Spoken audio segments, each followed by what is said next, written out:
Hey friends, welcome to episode 13 of Rethinking Grading, where we will talk about work habits. Two opening thoughts before we get into some data. The first one is that work habits are important. They matter. Nobody disputes that at all. Another thing to consider is this quote that some people say comes from Albert Einstein, some says comes from William Bruce Cameron, which is that not everything that counts can be counted, and not everything that can be counted counts. And we'll come back to this idea when we look at the difference between calculating work habits as part of a grade or simply reporting out on work habits. Having said that, here's some background on the data that I'm about to share with you. I looked back at the past five, I'll call them non-COVID years.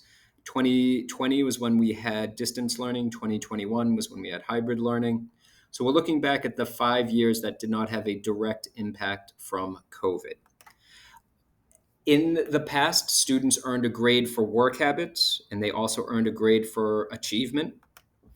In academics and related, work habits counted 20% towards the overall course grade, which is seen as the F0.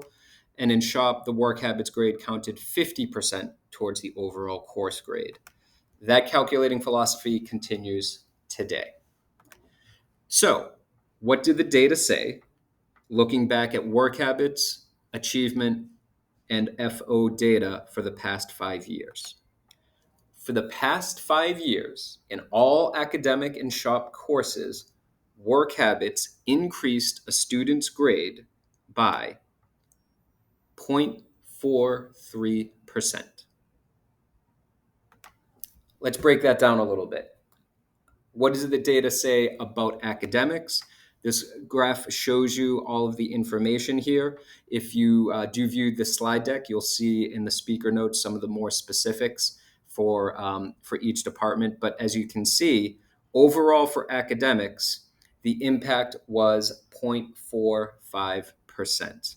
That was the only shift that occurred overall for students in their academic classes. For shops, a very wide range, but again, all relatively small, right? Where the overall impact was actually 0.41% of the overall grade being impacted. Having said that, sometimes people ask, well, how can that happen? If the weights are set at 20% or 50%, why is there such a small impact? And the simplest answer is that the work habits grades and the achievement grades were generally within 2 percentage points of each other. And this makes sense, right? When you stop and think about it, it's very rare that you're going to have a student with high achievement and very low work habits, and vice versa.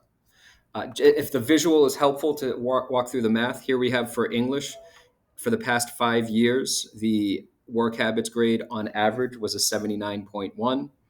The achievement grade on average was 80.1. It's a difference of -1. 20% of that difference is 0.2. And that's why the FO grade came out to a 79.9. In carpentry, there's a little bit of a bigger split here, 80.1% for work habits, 76.7 for achievement. That's a difference of 3.4%.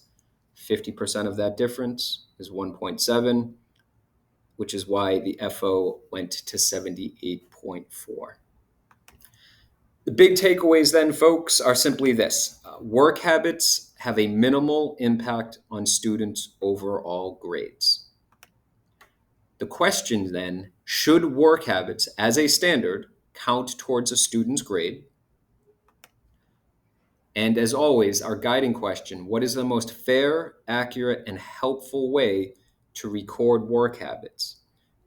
If work habits are important, and they are, what is the best way to report out on those?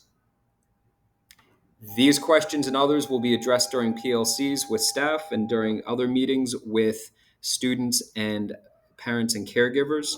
But for now, it's just simply sharing the information, offering these questions. If you'd like to connect individually, here's my contact information. As always, thank you for your time. Have a great day.